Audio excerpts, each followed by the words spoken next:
Hi everyone, welcome to Constructive Conversations powered by Ark Group. I'm Meghna Gummi, CEO of Ark Group. Constructive Conversations podcast is about the real estate infrastructure industry and the nuances that go into it. We invite experts in their fields to explain and make us understand more about what goes into these industries. Today, I have someone very special and very talented with me. Architect Naveen Panuganti garu. Architect Naveen Panuganti garu is the co-founder and principal architect of Naveen Associates.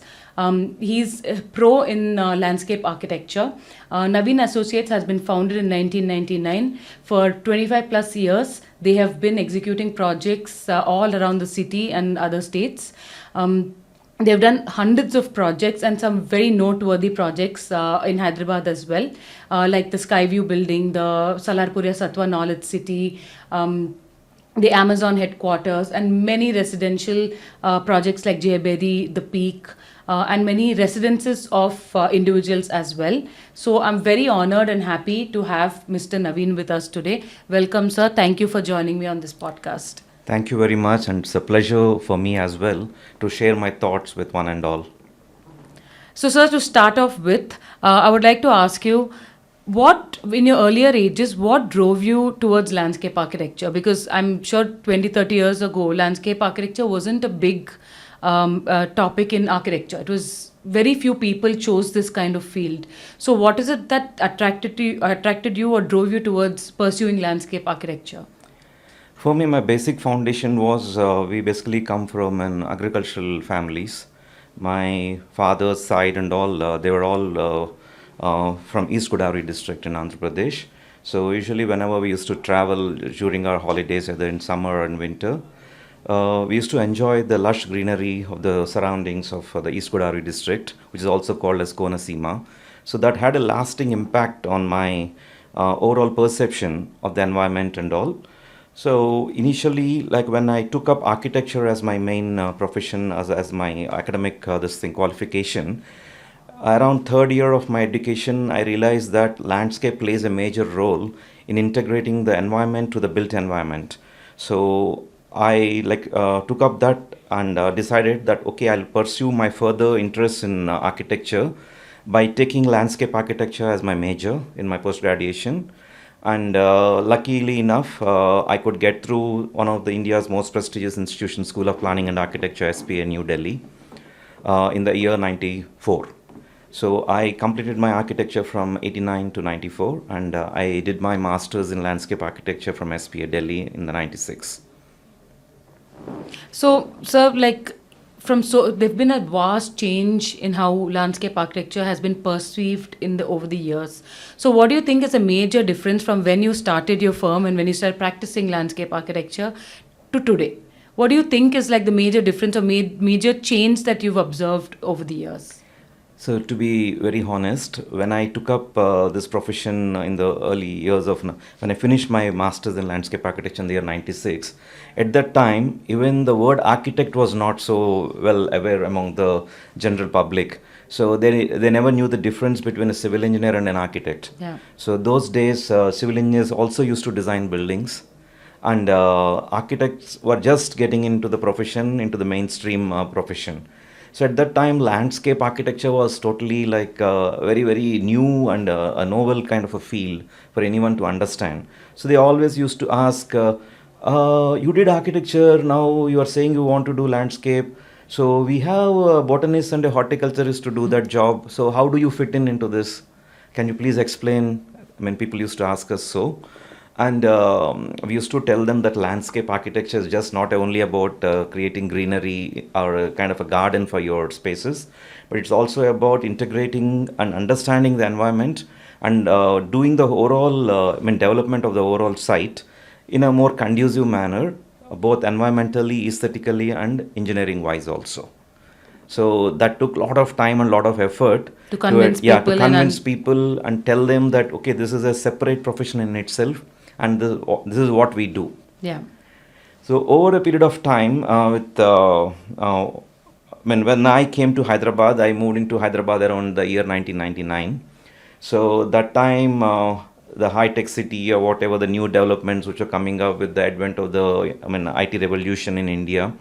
So Hyderabad was becoming another alternative to already congested places like Bangalore, Pune, Gurgaon, Noida, and all these places. So a lot of people were moving in, and city has become very cosmopolitan. Yeah. So during that time, when I moved in here, so there were very, very few landscape architects in Hyderabad. I think you can hardly count on our fingers, 5 or 6 people at the most. And among them, hardly like 3 of them were practicing landscape architecture. The remaining were basically either into academics or they were into architecture and interior practices as well. So when I moved in with my experience in Delhi, then I worked in Delhi, Ahmedabad, I worked in Bangalore and Chennai before I moved into Hyderabad. So all this has really, really given me a lot of scope to basically like showcase what and how landscape can be practiced in a sustainable manner. Yeah. So, just talking a little more about that, sir, like you said, there is a misconception saying that landscape is only about greenery. It's only about just putting plants and making it look nice, the space. I feel like a little bit of that is still exists even today. So, what is a major misconception that people have, and what do you think is what exactly is landscape? Like, why is it important for one's house or community or commercial building, whatever it might be? Why is landscape so important? I'll put it this way. Landscape per se, when I explain to a common man, I tell him the landscape is everything which is outside your built environment. So to put it in a very broad manner, a broad aspect, it basically says that landscape will cover the entire external part of your building, the built component. So that basically at the site level, at the regional level, everything it covers. And when it comes within, particularly for example in a residence you take, it also tells you, especially in a place like Hyderabad where we have a very undulating terrain and all that, how do you basically manage the engineering aspects of it? Yeah. That is the grading, what we call as a cut and fill. Where you place the building. Of course, in places like Hyderabad, Vastu plays a major role. Yeah. But all said and done, still landscape basically tells us how to make use of the site in a better manner. So, is there Vastu that plays a role in landscape architecture as well?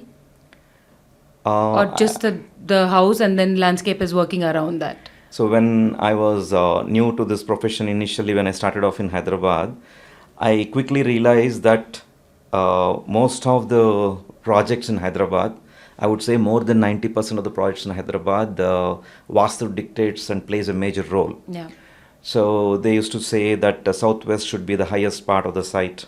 Northeast should be like where you enter and where the actual water should be there. And also, for people who basically take it in the stride, what I mean is, you try to think logically and see the scientific aspects of it. Yeah. Then you understand in India, basically, the wind blows from the southwest, what you call as Nairuti Rutu Paunaru, like even the monsoon, the winds and all the basically. So in the earlier days, they used to keep the sleeping quarters or whatever in the southwest. And northeast, basically in India, we see it as a peninsular country. So you see the northeast is the bottommost portion of India, and that's where from the Himalayas or even from all the rivers from up north, they go down towards either your Arabian Sea or the Bay of Bengal down south, flowing in that direction. And they used to say the kitchen should be in the southeast. Why? Because when the sun moves from east to west, it basically takes a path of 42 degrees in our kind of latitude, longitude. And it traverses from east to west via south. Yeah. So the maximum sun rays, whatever you get the sun in any portion of a built-up environment, is on the southeast side. So in the olden days when they used to cook with wood and all, so they used to have a lot of smoke. So that smoke, the wind should take away the smoke from the house outwards. Sun rays, when they used to have this cow dung and all basically smeared all over to disinfect and all, they used to have that smell. So that even when you have the kitchen in the southeast, you used to get maximum sunlight and used to like basically sterilize the whole this thing. Space. So that is the reason. So we used to like take it. Then over a period of time, as the years passed by, then there are some illogical things which cropped up. So we have come across certain Vastu practitioners. They used to tell us you can't put red color, orange color, yellow color flowers in the northeast. You can't put white and blue color flowers in the southeast. So there was no logic to that, but that's part of the game. And it's a belief. If Yeah, it's the a belief. person believes in it, then Yeah. there's nothing much we can do about So it. personal beliefs are not what you say objective; they're more subjective. So you Yeah. cannot say anything about it. So when you're designing a space, sir, whether it is a commercial building or a residential building, what is your thought process like? Like what goes into the process of designing landscape for a space? I'm one of those, professionals who basically think landscape is not a separate profession per se. But being an architect myself, I feel architecture, landscape, and interior design, all three are like the same profession.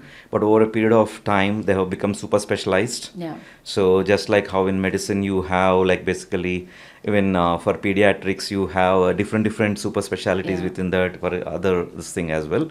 So similarly in architecture also it happened, and I always feel that landscape is more like a foreground to the architecture. So it provides a kind of a setting to the architecture. Yeah. So it's very very imperative that both landscape and architecture go hand in glove. So like now when people are designing a space, whether it's their house or whether it's a community or whatever it is, they usually approach landscape the last. They say, okay, let's do the building first and then we'll go to landscape.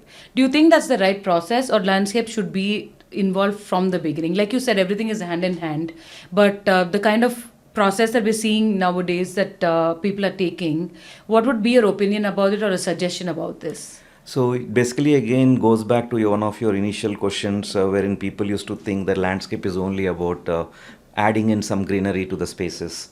So landscape is far more than just adding Yeah. greenery.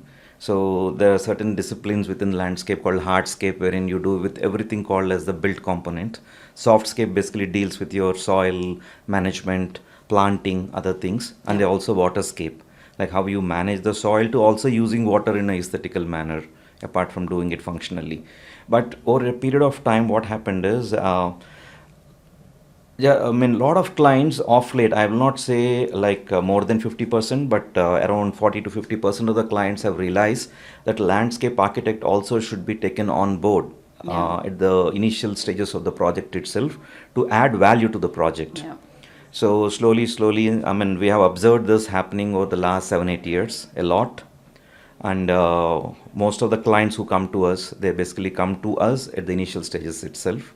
I mean, today. So is it hard if they come at the ending Yeah, stage then to? as you say, the two aspects like how you say interior design and interior decoration.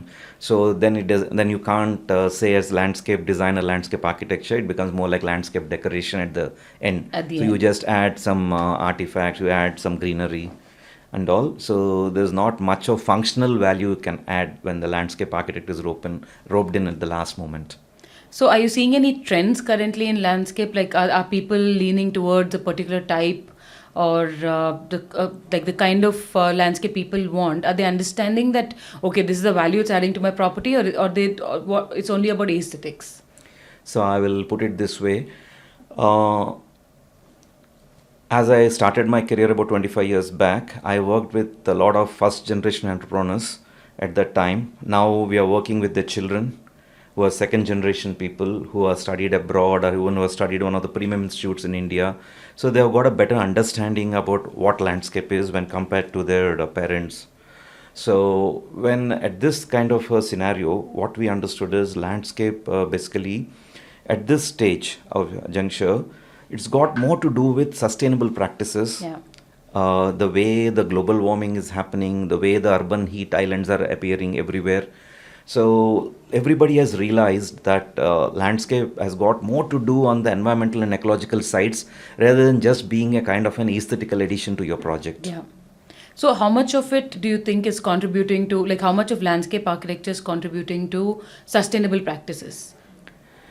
So in earlier days, even before LEED certification or IGBC certification or Griha certification came into vogue in India, Yeah. I'm talking about 25 30 years back. So during those days as well, landscape architects played a major role wherein they used to suggest local or native vegetation. Local or native vegetation are more, what you say, pest resistant, They're more, what you say, water friendly in the sense they will not consume much water in terms of irrigation and other things. And they're more easier to maintain. Yeah. Whereas over the period of time, we have seen many like themes and fads basically coming into vogue. Like for example, for almost like 1.5 decades, everybody wanted a Balinese garden, everybody wanted a tropical garden. Yeah. So then, when the sustainable practices became more popular, then people understood new terminologies like xeriscape. Xeriscape basically has got to do with your dry landscaping, with the minimal consumption of water, usage of more native plantation, all these things. So nowadays, a lot of people are even asking. Recently, in the last 2 years, we have done, about 2 projects wherein I should really appreciate the clients, wherein they said, Naveen, we want to do a kind of a dry garden. We don't want too much of plants because we are very busy, we can't maintain, and we don't have enough groundwater, and we don't want to put much burden on the groundwater. Yeah. So these kind of clients are slowly like coming up. So someone goes to their house, they sees that place, they like it, so they also contact us and say, oh, we have done it in so and so's place, why can't you do it at ours?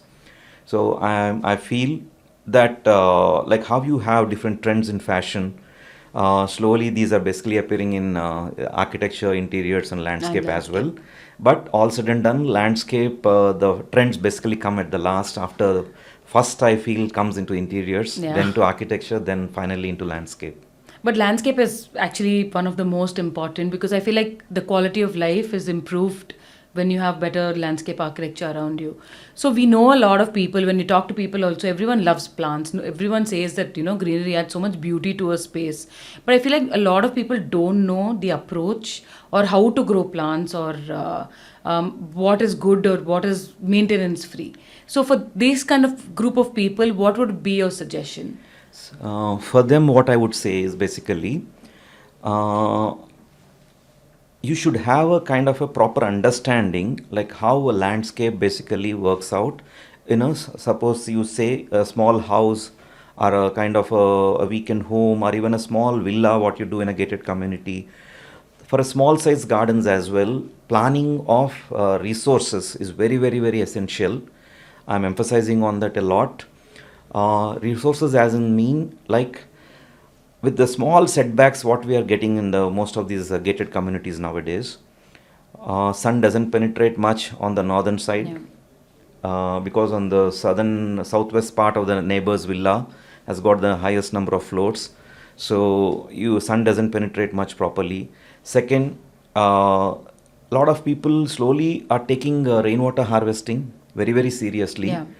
And I'm very proud to say that 20 years back we have implemented rainwater harvesting successfully in a lot of institutional projects in large gated communities, wherein we have created a kind of a rainwater collection ponds in which we basically used to percolate almost 60 to 70% of the water back into the ground and reuse 30% of the collected water basically for irrigation and other things in the garden. And over a period of time, all the small aspects actually like make the environment more friendly. And to have a landscape which is maintenance free, I will not say maintenance free, but with less maintenance, Yeah. is basically you need to have a kind of an action plan in terms of maintenance. Everything needs maintenance. People basically are accustomed to do a wet mop to their floors every day in the house. They sweep the floor, do a wet mop. That is also maintenance. Yeah. But when it comes to the garden, they think it's a burden. Yeah. They see like why should we like maintain the garden? Why should we do this? But it's part and parcel of the game. Especially when you have water bodies, they should invest in a good filtration system. Suppose you have gone in for a good natural pond wherein you don't want to add any chemicals or do any kind of mechanical aspects, then you need to add some algae into the pond, which are basically maintain a kind of a certain pH, control that greening of water and other like degradation of water. So a lot of these things people should get educated. Suppose they don't have the skill set, that's where the landscape architects come into picture. They should take their advice seriously and have a proper action plan to maintain these things properly. I agree, sir, because I've seen like some projects that we've developed also, and that that I've seen around is when you put a water body in a villa or as an aspect of something, a lot of people are like, oh no, I don't want to maintain a water body. It's a lot of work, and I feel like it adds so much value to your property, but at the same time they don't know how to maintain it. Lack of awareness, so that's why they want to close the water body and just make it a deck or whatever it is. So, talking about vegetation also, conocorpus was a big thing we've been hearing in the last last year. Is earlier a lot of projects, a lot of communities have planted conocorpus. What was the problem? Why is it that now we're uprooting it and then putting some other trees instead of conocorpus? So basically, conocarpus was first introduced in the Middle East as a windbreak. So when they have these highways in the deserts and all connecting cities in the Middle East, I'll not name any particular country, but used to have a lot of these sandstorms coming in and piling up the sand on the highways, blocking traffic and all. So to control that, they used to plant, rows of conocarpus as a buffer along the highways, so that since these are densely vegetated and have a very high leaf percentage, so they used to block the sand coming onto the highways. Yeah. And people understood this is one very, very tough plant which doesn't require much maintenance and which actually doesn't require much water to survive. But wherever water is there, its roots are very, very invasive. So the roots basically go towards the source of the water and they start sucking out the water as such from the ground. Second aspect is when people start using them up in narrow and tight spaces, what happens is you also have your other utilities like your sewage lines, water supply lines, your electrical cables, communication cables and all these things. And the roots basically go and entwine them completely, destroying them over a period of time. We have seen in some gated communities in Hyderabad itself, wherein the roots of these have basically come into the powder rooms and toilets also in some of the houses and destroyed. So second aspect was when people wanted to remove these for certain reasons, then they understood that there are certain environmental laws and it's not so easy to basically remove these trees. So then a separate campaign started saying that this tree is basically not good for the respiratory system of human beings. It basically causes a lot of respiratory disorders and congestions and other things. Per se, most of the trees which flower or fruit, they also produce pollen. Yeah. Any pollen producing trees also have the same issue. For example, almost like 12 to 15 years back, the government of Delhi banned another species called Elstonia scolaris, what they used to call as Saptaparni in Hindi, or the common name is devil's tree they used to call. So because it has got one of the highest percentages of pollen. So because of which seriously caused. Then there was also a campaign saying that conocarpus basically has got no use, fauna gets attracted to that, no birds go on nest. But I have seen in many farms along where they have planted it along the boundaries of the farms, a lot of bird nests have there on the tree. So it's only that when you're using that plant in vast expansive spaces in a limited manner, it's fine. But when you're using them in tight, narrow spaces, in gated communities, in apartments, in villas and other places where there is a dearth of groundwater, where you're not taking proper other measures to do water management, you should not be using these trees. So which tree would you say is one of the good trees to have in a community or in your space that also does not disrupt the household or the roots go into the... There are hundreds and thousands of other trees. So many are available. But what happened was these trees came into the picture, Conocarpus erectus. They have basically been bad mouth because the earlier governments for their urban forestry programs or whatever, they selected this tree as a major species because it was very, very easy to maintain and it never used to require much maintenance per se and never used to require any kind of irrigation also. Yeah. So it was very easy for them to get maximum green cover. So they used to plant this a lot everywhere. So where they had these water supply lines and sewage lines, they have completely destroyed those pipelines. So slowly the governments have realized that whatever they have done was not good. Then it's not easy to chop off trees because a lot of environmental laws are there to protect them and all. A lot of NGOs are there to protect the environment and the trees. So then they started spreading this word and banning the trees, saying that it has got health ill effects on the health. Right. So that's how the whole story goes. So next, I would like to talk a little bit about vertical gardens. So we're seeing it all over the world where people have now started focusing a lot on vertical gardens, and it's become a major aspect of architecture, landscape architecture, and a community. What is your opinion on this? Like, is it as good as planting a tree in the soil, or what is the advantages of having a vertical garden? Basically, the vertical gardens actually were initiated in France. Then slowly they moved into other countries like Singapore and Japan, where they had dearth of space. So when they didn't have much of land around your built component to do a landscape, they started doing it vertically, basically covering up pillars, blank walls, Yeah. and as a backdrop to your lobbies and receptions and all these things. Slowly it moved into the hospitality sector, into the hotels, restaurants, and other areas.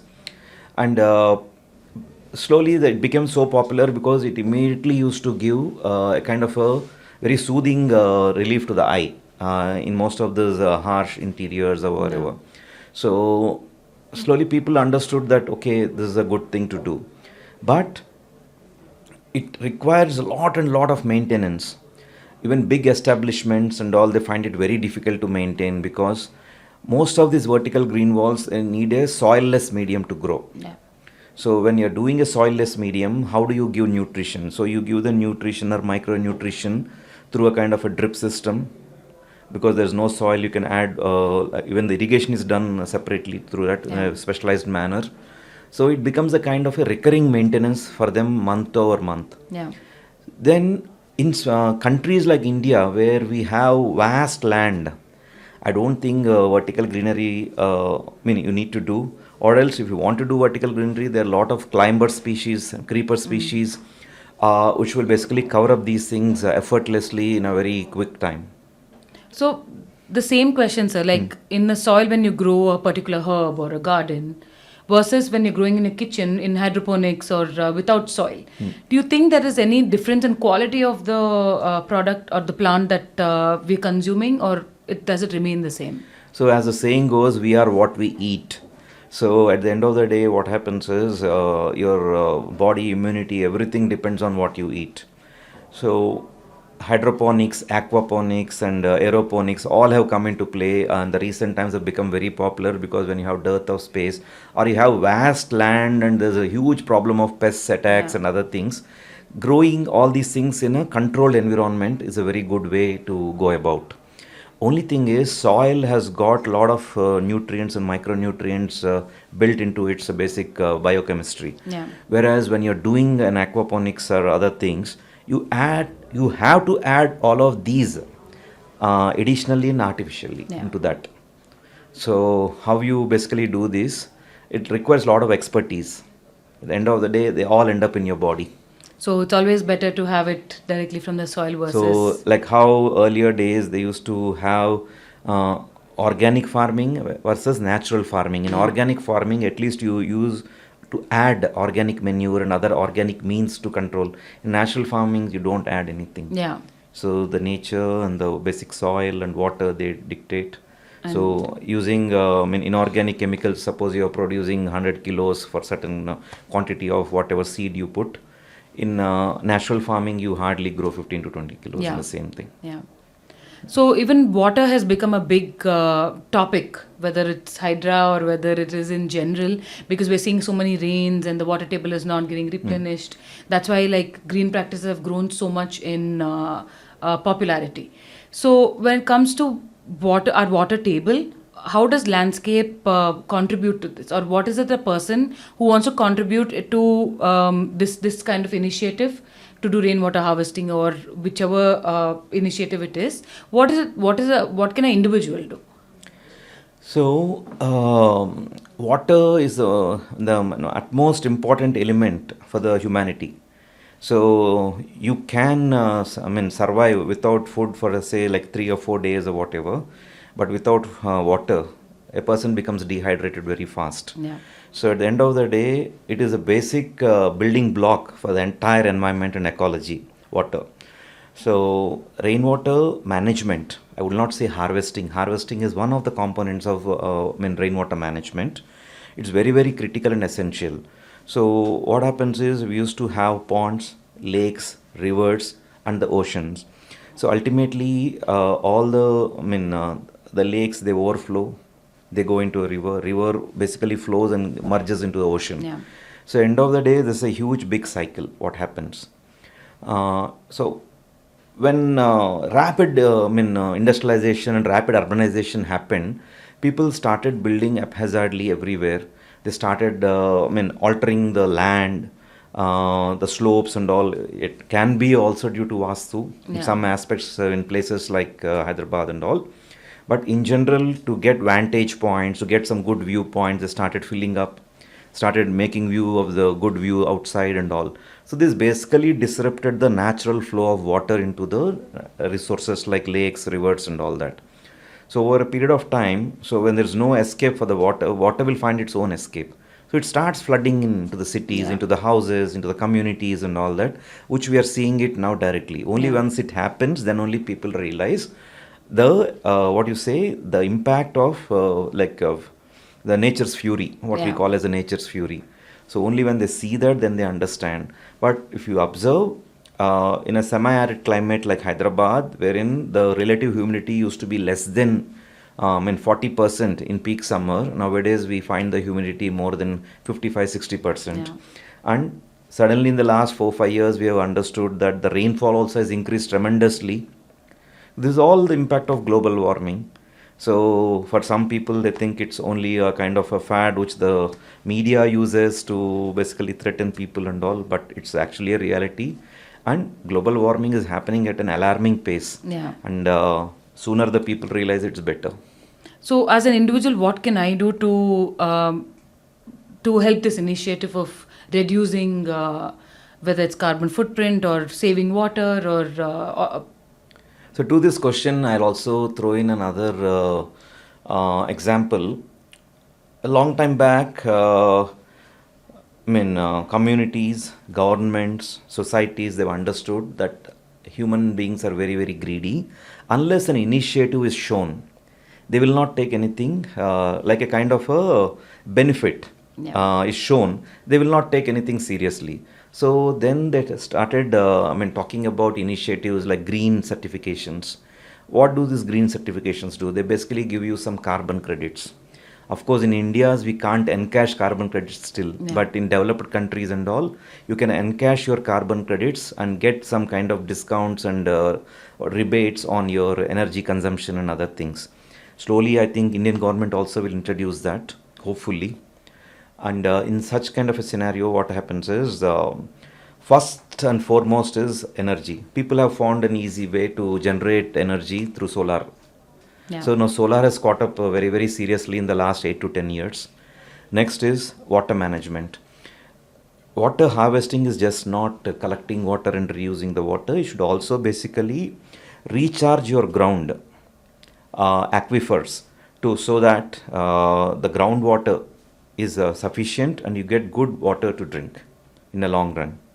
So it's very, very imperative that people take these small initiatives very seriously. Yeah. For the future generations to be problem free. Yeah. So, sir, you've done so many projects over the years, like hundreds of projects, and you've been all around the country. Is there something that in Hyderabad we can implement that some other city or some other part of the world is implementing that would benefit us? So I would put it this way: landscape is again very region specific, climate specific, and also your what you say region specific in the sense it has got to do with its own hydrology, geology, and Yeah. geography. So when some initiatives are taken, basically those initiatives should also help their environment and ecology. Only when they help the environment and ecology, then you can take it up. Yeah. All these things. But now these sustainable practices, IGBC certifications are a kind of a carrot. So to entice people to start taking up these environmental measures more seriously and start implementing them. So, in all the projects that you've designed in over the years, would you say any of them are one of your favorites, or very special to you? Uh, I would not say that one project is more, my personal favorite or other, but normally whenever we get challenges in terms of design, there's certain designers with whom we work, so with whom we get a lot of passion when we work with them, because they start throwing a lot of curveballs at us, and this basically makes us think a lot. What are we doing, and how is it like basically helping the environment? Yeah. Apart from creating a kind of an aesthetically pleasing landscape, we are always looking at creating aesthetically pleasing sustainable landscapes in the long run. So sustainability is something which we have taken very seriously in some of our initial projects which we have done in 2004 or 2005 onwards. We always, because those times even IGBC certifications were not so prevalent, are not there in during those days. Even then, we have done a lot of projects wherein we have taken all these things by using locally available material, doing rainwater management, and using native species, and modifying the microclimate and all these things. So, like you've worked with, everyone knows Knowledge City. So, I would like to ask you something about that. So, how was it designing Knowledge City? Because I'm sure like half of Hyderabad goes there and enjoys the space. Whether it's, I'm not talking about the restaurants, but the plaza that is in the center has been used by almost, whether it's the employees of the buildings or from outside also, a lot of people go to enjoy the space. So when you were designing that, what was the thought process, and how did it go? So we'll put it this way: Satwa Knowledge City took more than 10 to 12 years to develop, in a sequential manner. Yeah. The phase 1 of it was novartis. Then the phase 2, phase 3, phase 4, phase 5 happened one after another in a span of 3 years each. Yeah. So when it happened, it was basically a collective teamwork of a lot of consultants who have we used to have regular meetings, design review meetings, and a lot of ideas were exchanged and all. I will give a lot of credit to the main architects, RSP India, for that. And they were very, very passionate about their work. Then the clients also very, very passionate about what they're creating. They wanted to create a kind of a benchmark. So when all these processes are being done and a campus was being planned in 30 acres, then we understood that all these huge courtyards which are being created, as an kind of a core in the entire campus, we had a lot of courtyards in the overall campus. So the central courtyard in the phase 1, you see next to the JP Morgan and all, you have a lot of famous now outlets like Burma and a lot of other things like Whiskey Samba, a lot of other things which have sprung up there. We understood that over a period of time, when a lot of people keep coming, the success of any space basically depends on making the people engage with the space. Yeah. So, and also engage in the space in such a way that they feel comfortable in that climate and environment. A lot of people said there are a lot of glass buildings all around. You really think people will come and sit there? There will be a lot of radiation and all that. And because of the Venturi effect of the wind passing through in between the towers, we thought if we create sunken seating and at the human wherever you're seating posture, if you get a cool draft of air with the hot air blowing through the water, surface water, then we thought this was how it was used in most of the arid and semi-arid climates world over. So when we created these large water bodies with sunken seating and all, initially when the clients were apprehensive because why are you creating so much of seating? Who is going to go and sit there? But today, when we see the space, when we are surprised, the place has become, socially, culturally, and also very, very active space per se. People enjoy going there, even if they want to go and buy something or eat something. But still, just for a stroll, I see a lot of people going there, walking through the campus, sitting for a while there, enjoying themselves. Yeah. So it's actually a very popular place for people to actually socialize. Yeah. So other than that, one residential project question also I would like to ask. So is there any residential community that you've designed where the landscape spoke a lot of words more than the building? So in the beginning of a career, I think we have done the Splendid Aparna Palm Meadows. It is a 96 acres gated community situated in Kompally, east of Hyderabad. So that time, by the time we completed the project, the global recession started. So after that, it's a lush green community wherein I'll say as per our rules and all, we have to create 10% open space. So out of 96 acres, we had to create a 9.6 acres open space. So we thought of instead of splitting that 9.6 acres into like small bits and pieces of smaller parks, we created a large central park in the heart of the project. So as soon as you enter, you see lush green park in the center of the whole community, and they had two typologies of villas there. So both were separated by the park. All the street ends basically connected to the park. Yeah. And if you take almost like 30% as a road, the circulation space of the area of the roads, all the roads, the rainwater basically comes in. We collect it into a 1.5 acre man-made pond we created in the park. Wonderful. So we never applied for any green certification those days, but all this was done. So today, after 15, I think more than 15 years since it's basically been occupied, you see the whole community is so vibrant, so lush green. You can actually see trees which are more than 60 feet tall there, Oh, which is a wonderful. very rare incident in a dry climate like Hyderabad. Yeah. So even when we went there after 10 years, after we completed the project to study what it is, we understood like it has become like a case study for a lot of people who are doing advanced studies in sustainable practices.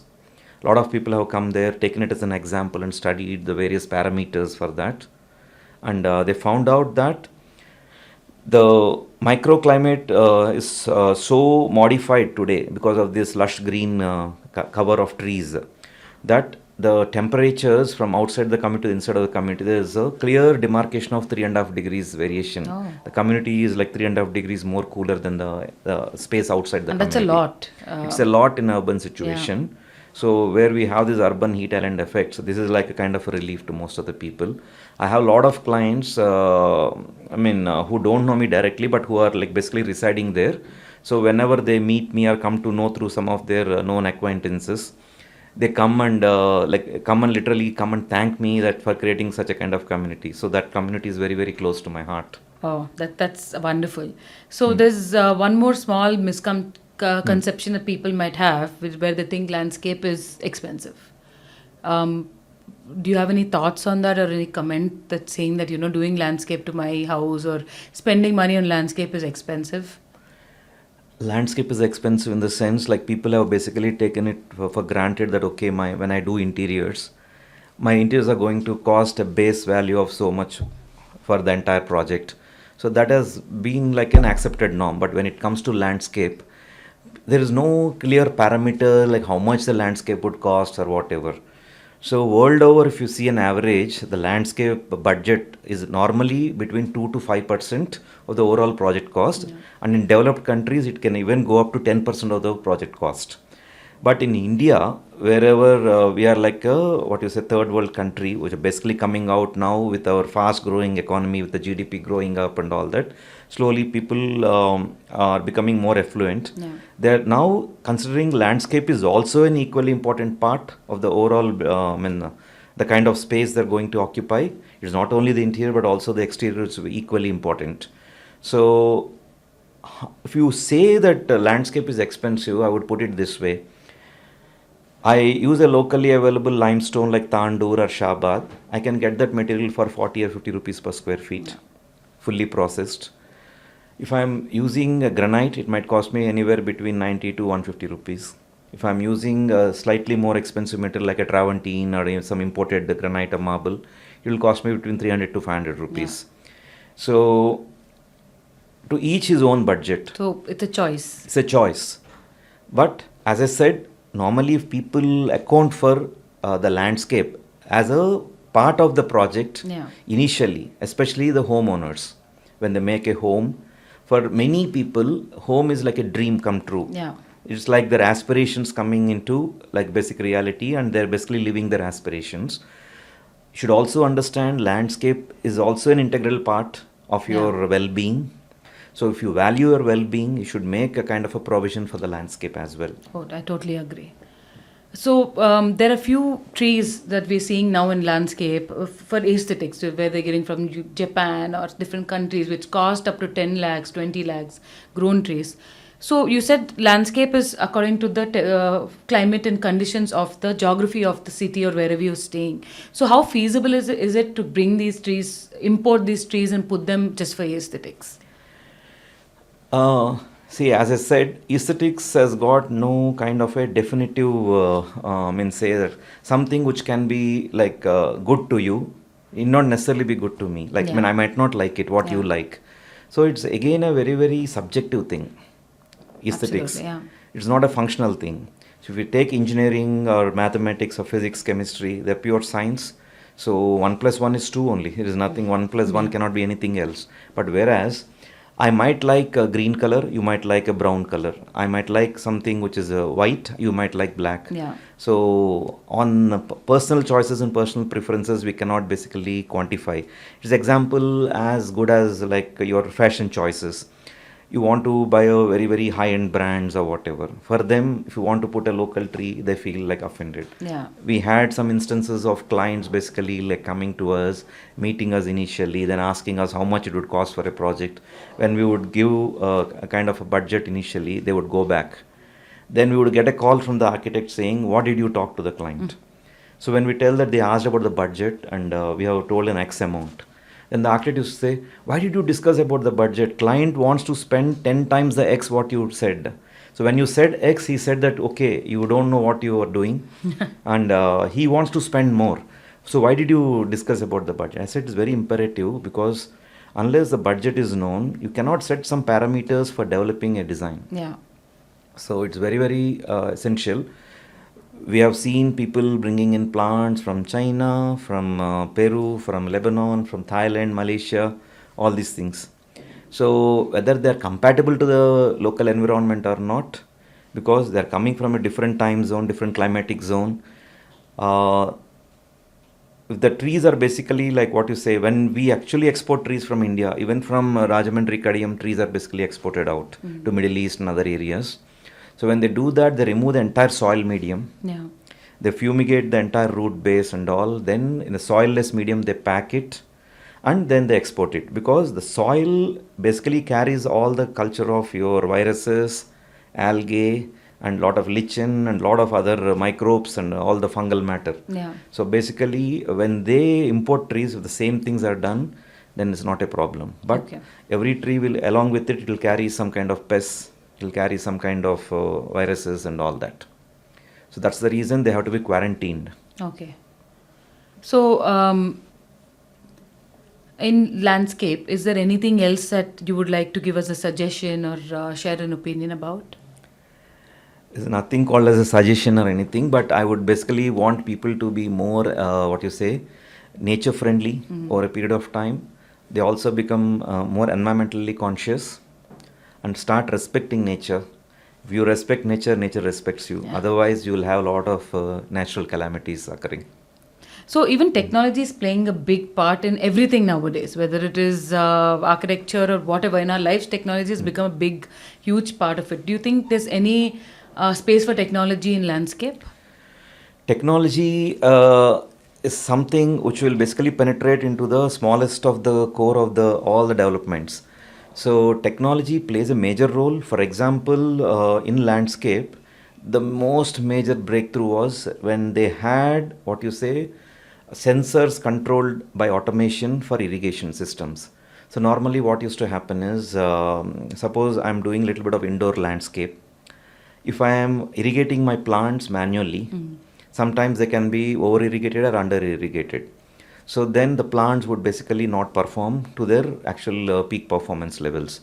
So what happens when I install a moisture sensor is, it basically sends a signal to the wall, and only if the moisture levels drop down till below a certain parameter, then only the irrigation system switches on. Oh. Otherwise it won't switch on. Before that, people used to have a solenoid valve to do the irrigation. That means solenoid valve is basically timer control. Yeah.